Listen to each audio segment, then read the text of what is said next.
Good evening and welcome back to Dr. Dan.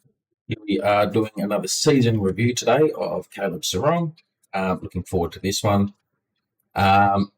Also, thank you, Grant Smith 505 for your comments on the last video. I didn't reply about Dudley. I thought I'd address that in the video. I'm hoping, for my part, that he has a big pre-season. Hoping that he has a big pre-season and can, at least stay in games longer, because he didn't need much of the ball to have an impact. He had little taps and touches there, but then there's also the younger guys coming through now that will push him to try and, there's going to be more competition for spots. So, with that being said, let's get into today's Caleb Serong. There he is, 9th of February 2001. So going into next season, he'll be 25. So starting to come into, as I was saying at the end of last night's video on Jaeger O'Meara, starting to get to that age now where he is pretty much his middle age. That's a good experience. He's halfway to 250. So with that being said, my expectations for him were, he's forever consistent, amasses plenty of disposals and clearances, hopefully hitting the scoreboard a bit more while maintaining the same level of consistency. Now, he had a couple of harder games this year. He was getting tagged heavy. The two against Sydney were the ones that stood out, where I think it's hard because on the phone some of the stats are better to look at. But we'll start here with his player statistics. So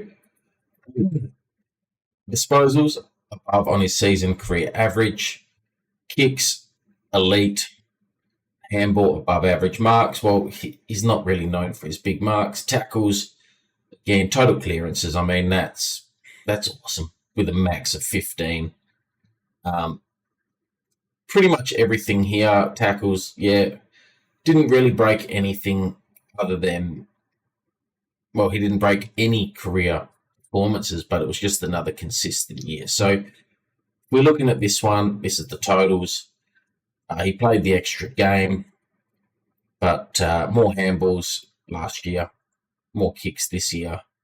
Had more marks, interestingly enough. Free kicks, he got a bit more of the ball, but he was being tagged quite heavy.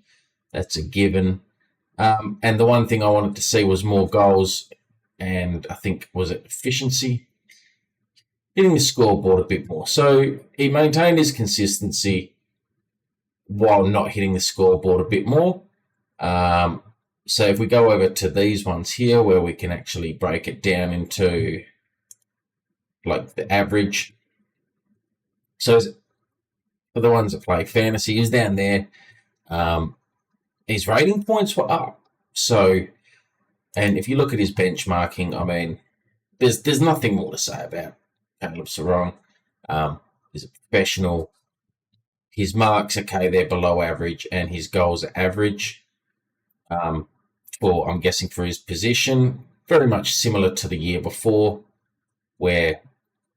so I'd say he's maintained his consistency now at this level, at the top level, for 3 years in a row. So best and fairest, 23, 24, and I'm pretty sure 25. They should have updated on the Fremantle one. Where do they put his honours? Okay, that's even less here. I thought Fremantle would have put his he's even got his own player sponsor, team player honours. That's it. NAB Rising Star. Wow, okay, so we'll go back here because I've covered it better. Third in the best and first 22, so he's gone 23, 24, and I think he got 25. I personally would have went with Jordan Clark. All Australian, I think. Again, I'm not 100% sure. So he's just got, so much going on for him. So I expect him to be the same again next year, hopefully with a bit more help. So if we go back on here, were expectations met? Yes, I would have liked to have seen more goals, more scoreboard influence. If one of these should have goal assists, I don't think that they're actually doing it, but yeah, that you got footy stat like a really good. I think it's true footy stats or whatever, but it's very bright and the like. But anyways, his assists were, I guess, Caleb Serong score involvement. We'll have a quick look at that. So 2025, is it Footy Wire or is this the one with the really funky page that, no, this one's all right. There's one that has this, it's not a nice page to look at. So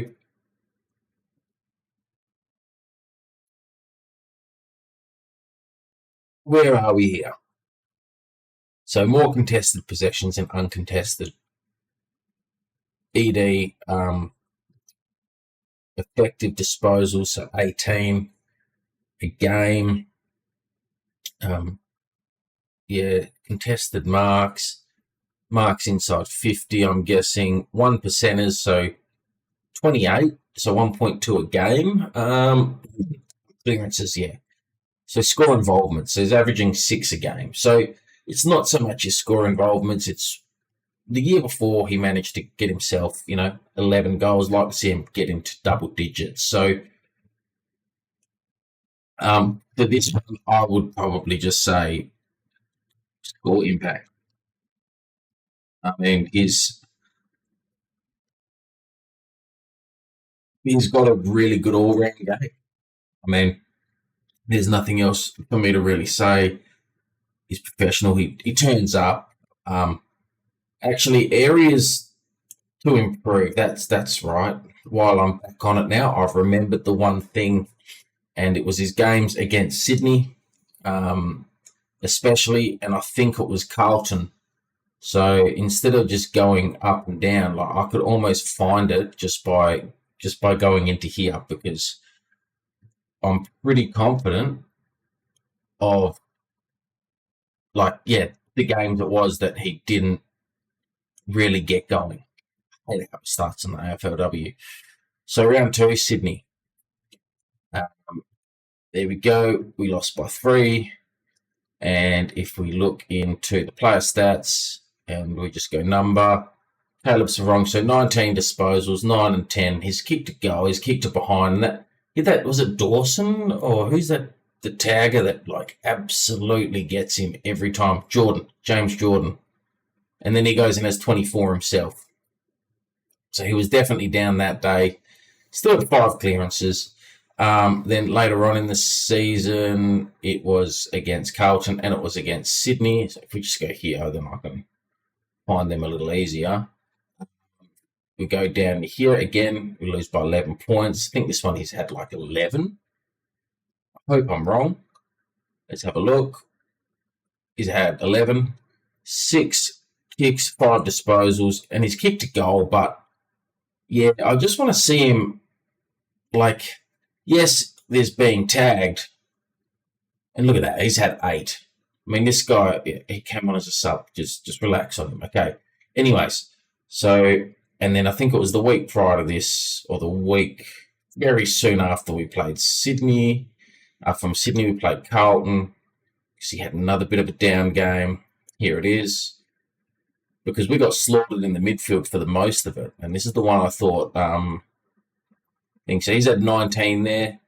So I want to see maybe getting into mid-20s on these quieter games for him when he's getting tagged, just to get like, if they're still hanging off you, I guess he's the kind of person that can still get his hands to the ball, get the free kick, get Holden without. So score impact and I mean, I'm just going to say a better impact from being 10.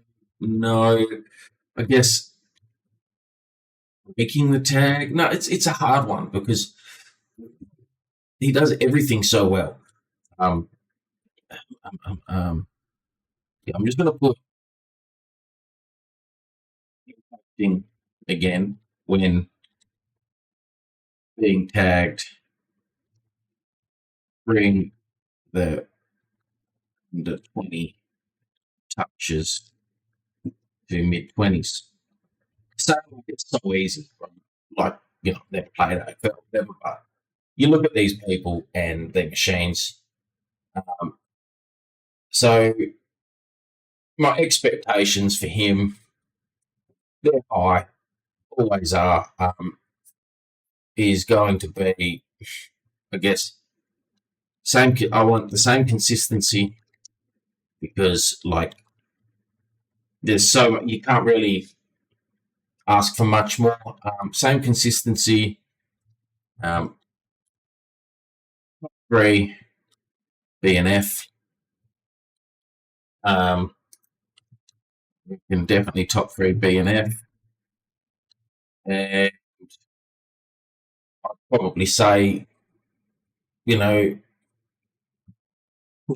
he'd be pushing for the Brownlow, but we all know that Brayshaw ranks and polls really well. Get your money on him, if anything, because he's just the kind of guy that he just stands out because he's tackling more. Brayshaw does stuff, but he tackles more.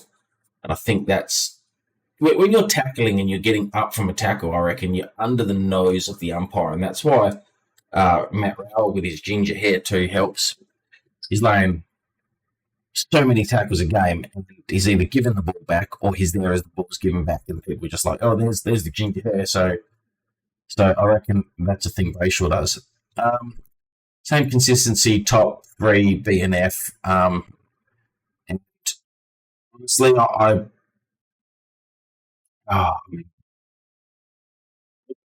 it's the same. He doesn't. I don't know if he can get too much better. And we thought that about Lockie Neal. I still want to see him improve his goal scoring ability. That's all he's lacking in his game. Improve goal score. I've got it in. That's in there. So that's my expectations. Win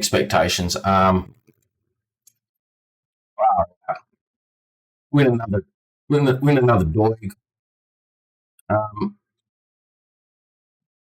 Just the same. That's it. It's pretty much. He is great. What am I going to give him for the season? If 100 is like, we're talking the best. But it's not getting 100 because if his year before was to go on, then he's already down on that, right? In my opinion. So let's go have a look at the numbers. Let me bring one over. What do I think is he going to get? Is he going to be the highest rated Docker for the year? Let's clear this out. I'm going to give him a 91 because I still reckon a 9 out of 10. I reckon, if you look at it in that regards. Hang on. Oh, I've been on the wrong one. I was meant to be on this one. I'll change it over after. So there you go. 91. Caleb Serong, that was his 2025 season. I'll be interested to see what, if you guys agree, what your thoughts are, and where we can improve, because I'm at a loss other than those little things, having slightly, I don't know, it's just those things, score impacting when tagged, like bringing the under 20 touches to mid 20s. But that's also got a lot to do with his team as well. Maybe it's his tank, maybe it's how far he can run so he can work them under or over. But yeah, let me know. And also hit that subscribe button.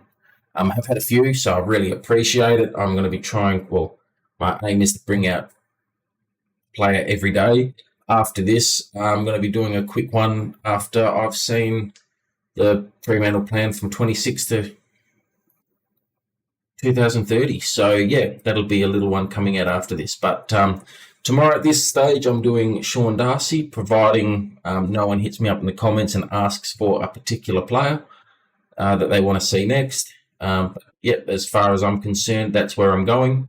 So let me know if you want something different. And thank you very much for watching.